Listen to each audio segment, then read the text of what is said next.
Tonight, not happy, the Spencer Golf football team forced to share an oval in the lead up to finals. And coming together for a good cause. Students in Whyalla take to the streets for the annual Walkathon. From our 7 Spencer Golf Studios, your nightly news with Madeline Kerr begins now. Good evening, thanks for joining us. This Saturday marks the last normal round of the Spencer Golf Football League before finals. But training for the West Augusta Hawks has been disrupted by Council's decision to shut their training oval down for at least a few weeks. The gates at Chinnery Oval are shut and at the worst possible time of the season. 2 weeks ago on August 10th, Port Augusta City Council sent an email to the West Augusta Football Club announcing the oval would be undergoing irrigation works and will be closed for several weeks. The news forcing the Hawks to make alternative arrangements, including shifting training to indoors at Hancock Stadium for both the seniors and the reserves. The closure has a knock-on effect on the other Port Augusta footy teams, as West Augusta is now sharing Central Oval with several other squads. We've had to have a bit of a meeting with the 3 teams in the Port Augusta League around who's going to be training when. And as you can see behind us, we've got our under-13s training now. It just means everyone's had to move and change to be able to make things happen leading into finals. We're going to have probably 6 teams train on those venues or a venue together. The Spencer Golf League says the council didn't warn them about the impending closure and wants to avoid any further problems. We'll have correspondence with them for sure. Hawks management told 7 Spencer Golf News they understand the need for the irrigation works, but question the timing and the lack of communication. Port Augusta City Council has been approached for comment. Daniel Pizarro, 7 Spencer Golf News. South Australia's tourism sector is well and truly on the road to recovery, with the $10 million remarkable Southern Flinders Ranges project underway. And Regional Development Australia has taken it upon themselves to prepare the community for the upcoming changes. Big things are happening in the Southern Flinders, bringing a number of opportunities for businesses to take advantage of. The Southern Flinders Ranges project is something that we really need to be attuned to. There's an opportunity for us to have, first and foremost, a destination for Port Pirie and the region. Whether you're just starting or well established, companies considering entering the tourism sector are invited to attend the community forums. There they can ask questions to help get a grasp on what the region both wants and needs. We wanted to get the forum out there now and get people thinking about what products they could look at, so that there's also an opportunity to then capitalise on the grant funding coming out. Regional Development Australia is also set to hold an Emerging Leaders program, teaching participants the skills to be an effective, confident leader. We've designed it in such a way that it's a mix of those things in terms of how it is that you interact to do PR, communications, media releases, that type of activity, so you can let the community know what you're doing. The Southern Flinders Ranges Tourism Opportunities Forum kicks off at 9:30 on Tuesday, August the 30th. At the Port Pirie Sports Precinct. Be sure to register to secure your spot. Annabelle Francis, 7 Spencer Golf News. Meantime, the District Council of Mount Remarkable has released its financial plan for public debate. CEO Sam Johnson says even though the council is small, they're financially stable and viable. It may be one of the most sparsely populated local councils in South Australia, but the District Council of Mount Remarkable is planning for the future. Feedback on the council's 10-year financial plan is now open for public debate. Talks to a raft of things, but predominantly how we see ourselves as an organisation, and an organisation serving the broader Mount Remarkable community. How are we going to be sustainable? And that plan's obviously in draft format, and it is out for public consultation, and we'd encourage people to have a read. The council's CEO says pressures like electricity costs and insurance, combined with limited ratepayers, means the long-term plan is needed to prove viability. We have the same pot of money, but we've got to be mindful that even though we're going back to the same pot of money, we can't keep asking for more and more and more every year from those same people. There's got to be a limit, and there's also got to be an affordability element. Public consultations close at the end of the month, with a special council meeting on September the 2nd to consider the public feedback. Daniel Pizarro, 7 Spencer Golf News. One of the biggest schools in our region held a celebration day today to honour the school's patrons. Samaritan College taking the time to look back on how the education facility came to be, while also celebrating the exciting future ahead of them. School kids from reception all the way to year 12, walking together to celebrate a special day. Today in Whyalla, Samaritan College held its annual Patrons Day to acknowledge the rich history behind the school. It's a day that we bring all our patrons together to acknowledge the fine work they've done in setting up our schools. It's a great way for everyone to come together and, just really honour our message at Samaritan College, which is character through community. The house teams are named after our patrons and our campuses are named after our patrons. As part of the celebration, students from across the college's 3 campuses were brought together today, with the high school students leading their cohort on the college's annual Walkathon. The 7-kilometre circuit seeing students travel along busy roads like Nicholson Avenue, waving to locals' cars as they pass by. We were walking for Patrons Day. We walked from Our Lady's Help of Christian School to St T's to St John's. Your face lights up when you see the 5-year-olds walking with the 18-year-olds and they're working with each other and playing with each other. So the college spirit's truly well and alive today. Arriving back at St John's campus to find a fun-filled market day, a perfect reward for their big walk. Some of the little kids will come back and say, our legs are so sore, but, we get to come back here and, feed them all back up with all the stalls and stuff we put on here, so it's great. The students setting up their own food, drink and activity stalls to raise money for a good cause. So we've got some local charities that we like to give our money to, St Vincent de Paul in Whyalla, the Good Sam Inn in Whyalla. With gold coins being dished out of pockets all day, teachers say it's great to see the students' compassion for others. Edwin McCarroll, 7 Spencer Golf News. Still to come tonight, after decades in supporting roles, a familiar face in Whyalla runs for mayor. And Rotarians serving up joy to youngsters in Broken Hill.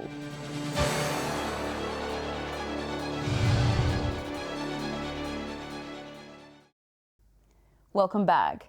We are well and truly back in election mode, with local government candidate nominations opening yesterday. With the mayoral position to be filled in Whyalla, Deputy Mayor Phil Stone has made a flying start, saying he would be honoured to lead the city through the exciting years to come. Council nominations are now open and community members are stepping up to represent their city. First to put his name down for the role of mayor in Whyalla is Phil Stone. With more than 3.5 decades experience, Stone is ready to continue the work of his colleague, outgoing Mayor Claire McLaughlin. I am very pleased to announce that I'm offering myself to continue the work she has done, because Whyalla is certainly on the cusp of an exciting future. The current Deputy Mayor has served on the Whyalla Council for over 35 years, becoming a recognisable face around town. I came to Whyalla in 1974 for what I thought would be 3 years back then. I often say I was never good at maths, still trying to work out those 3 years. My wife and I, we've raised our family, we've stayed here, we've retired here. Whyalla is my home. Over the years, he's helped establish the Whyalla Tourism Centre and the Maritime Museum, hoping to show outsiders what the city has to offer. Marketing, PR, events, the good old Snapper Comp. Many people remember the Snapper Championship, so been very heavily involved in there. Stone says his prompt nomination for mayor comes from his passion for the role. But with it still being early days, the community will have to wait and see who will run against him. This year, all of the nominations will be received directly by the Electoral Commissioner, and Council and the community won't know who's formally nominated until the close of nominations, which is on the 6th of September. Edwin McCarroll, 7 Spencer Golf News. The Rotary Club has teamed up with Broken Hill PCYC to cook the breakfast for the organisation's Fit for Life program. From bacon and egg rolls to pancakes, it's a great way for the kids to start their day. They say the early bird catches the worm. These kids were up at dawn making the most of their day while working up an appetite. It's a breakfast program that we run. Pick-up is from 6:30 a.m. and then they get dropped off at the club. play some games, which it really just depends on what they want to play. The Rotary Club was brought on board this school term to help with cooking the most important meal of the day. The Rotarians all too happy to help. Rotary is involved in nearly all the clubs throughout New South Wales, so I figured that they should be a part of our club too. They're a really important part of PCYC. Some weeks, members like President Gary Oldman are so eager to help, they rock up while the doors are still locked. And you know, most mornings he beats me here. So I get here just before 7 o'clock in the morning and he's always at the front door waiting. The menu alternates each week, but it seems there isn't a fussy eater in the group. We've been running it for quite a while now, so we get an idea of what kids eat, what food. So we just alternate it each week, and today we had pancakes, which, you know, as you saw, everyone loves them. Fit for Life is on every Wednesday through the school term. If you'd like to sign your kids up, you can contact Broken Hill PCYC. Joshua Mercer, 7, Spencer Gulf News. Stay with us after the break. Do you have what it takes to be one of Port Lincoln Calisthenics' newest members? And the stage performance depicting the early years of tennis legend Yvonne Goolagong.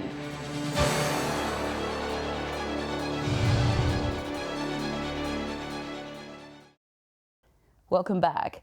The Port Lincoln Calisthenics Club is marching its way into the spotlight. After a successful stint at the state comp, the squad's now looking for more members to join their ranks. Calisthenics in Port Lincoln rolling its way to success.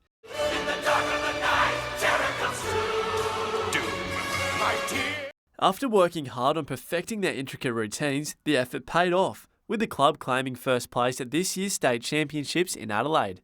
With that, we gained an aggregate and placed first in Adelaide, and we got first place in march, exercises, rods and our character folk. Calisthenics is an artistic sport which involves choreographed movements to music. The girls have been training together for 2 years now, and despite the demanding nature of the sport, it's all smiles at the club. They're not allowed to smile on the stage. They can smile for their dance routines. So we're hoping to incorporate a few more smiles this term because we've got free classes for everybody that comes to calisthenics this term. The club looking to expand its offerings, opening its doors for new people to get involved.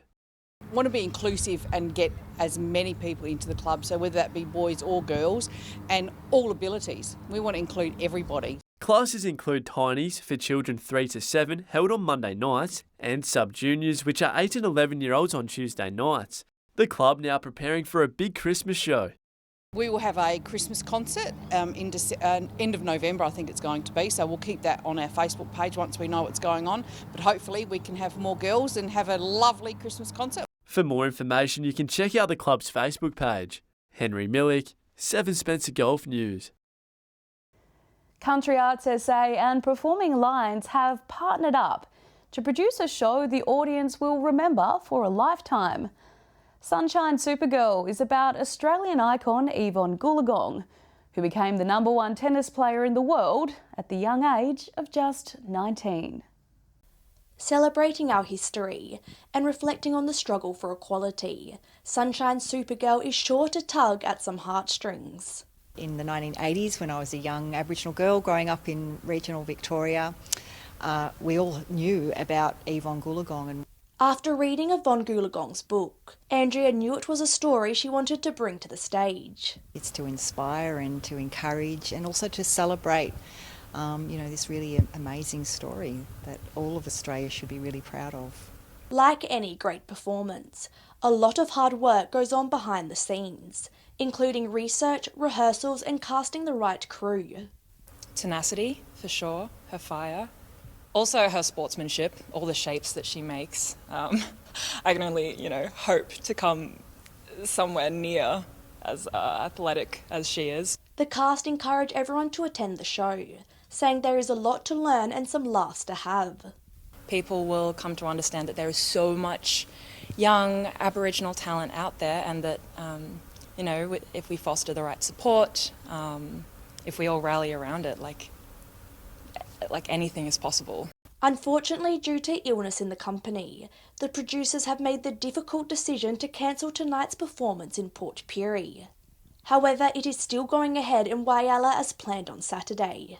Annabelle Francis, 7 Spencer Golf News. Stay with us after the break. Reporter Henry Millick brings us this week's Fuel Watch. And we'll have the weather details with Alex Sykes.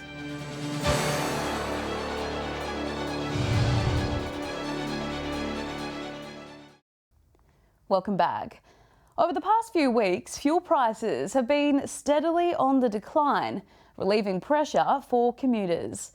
And this week's averages remain steady, with pumps holding their prices across the region. Our reporter Henry Millick has this week's Fuel Watch. Thanks, Maddie. Well, it's still positive signs for commuters, with pumps dealing out relatively cheap fuel. However, some pumps across the region have seen a spike. Starting off with this week's unleaded prices, and there are a few more red arrows this week. Nonetheless, commuters can expect to be forking out around the $1.70 mark. Kadina is offering up the cheapest unleaded, paying $1.71. Port Pirie, Port Augusta and Whyalla all creeping up closer to $1.80 a litre. A slight drop off in Broken Hill, but unleaded is still the most expensive, paying $1.95 per litre. A massive drop off in service stations across Adelaide, with the average price of unleaded looking at $1.55 a litre compared to $1.89 last week. Moving on to diesel prices now, where Port Lincoln and Kadina pumps are offering up the cheapest diesel, sitting at $1.96 a litre. Slight increase at the pumps in Port Pirie and Whyalla, both now over $2 a litre. Port Augusta diesel has dropped slightly by around 5 cents per litre. Broken Hill prices haven't changed too much, still charging around $2.07 a litre, the most expensive in the region. Adelaide commuters are once again the big winners, forking out $1.89 per litre. Finally, to LPG prices now. Here, prices remain consistent across the board, with Kadina and Adelaide prices dropping slightly. Port Pirie seeing a slight spike in price, now charging $1.11. Port Lincoln still charging the highest price for auto gas in the region, closer to $1.30. Prices are remaining steady across the region, however we will be keeping a close eye on pumps as they slowly return to some form of normality. Maddie? Thanks for that, Henry. Nice to see most prices below $2. Time now to take a look at what's happening in the weather with Alex Sykes. Alex, our viewers in Port Pirie would have heard rain on their roofs last night. Yes, that's right, Maddie, as everyone was rugged up in bed. About 2.5 millimetres fell between midnight and 5 a.m. Always so calming hearing that sound. No rain in Port Pirie for the rest of the day though, reaching 15 degrees. 15 was the maximum in Whyalla as well. Not too bad for the Patrons Day Walkathon. 15 in Coffin Bay as well. Looking more broadly at today's weather map, and as you can see, there wasn't much variation in today's temperatures. 14 was the coolest in Broken Hill and Kadina, while Cooper Pedy, Port Augusta and Port Lincoln all reached 16 degrees today. Taking a look at the satellite image now, a large high pressure system centred to the south of WA extends a ridge over South Australia. The high will move slowly eastwards south of the state tomorrow. A low pressure trough will move into the west of the state on Sunday. An associated cold front will reach central districts late Sunday. Moving on to tomorrow's weather outlook now, and we'll start with the Gulf waters. South to southwesterly winds about 10 knots, becoming southeasterly in the late evening. Seas below 1 metre and south to southwesterly swell between 1 and 2 metres. Showers and 16 degrees in Port Lincoln tomorrow, rainy and 14 in Cleve, Woodner cloudy and set to reach a top of 17 degrees. Partly cloudy in Whyalla on Thursday, temperatures between 6 and 16 degrees. Partly cloudy and set to reach a top of 18 in Port Augusta. Showers in Kadina, 16 degrees tomorrow. Showers around Port Pirie tomorrow as well, down to 6 degrees tonight, 16 tomorrow. Rainy in Clare, set to reach a top of just 13 there. And Broken Hill will be cloudy, heading for a top of 15 degrees. Taking a look further through the week now, Friday will be a bit warmer, 19 in Port Augusta, 20 up in Cooper Pedy, 17 in Whyalla and Port Pirie, while Port Lincoln is the only centre on our map expecting some rain. Moving on to Saturday's outlook now, and the start of the weekend sure looks promising. Partly cloudy cloudy and 22 in Port Augusta, 21 the top in Woodner, 20 in Wowler and Port Pirie. Broken Hill, Kadina and Adelaide aren't too far behind, heading for tops of 18 degrees. Taking a quick look at how Sunday is shaping up, and the majority of you at home will be happy to see that the sun is on its way. Port Augusta in for a beautiful winter's day with a maximum of 26 degrees. Blue skies in Wowler and Port Pirie as well, both heading for a top of 24 degrees over the border in Broken Hill as well. And don't be discouraged by the rain icon over Port Lincoln. The Bureau says it will be a sunny morning with a medium chance of showers in the evening. And that's all the weather from me for tonight. Maddie, it's back to you. See you soon. Thanks for that, Alex. And that's the local news this Wednesday. I'm Madeline Kerr. From all of us here, thanks for joining us. I'll have updates a little later, but until then, enjoy your evening. Good night.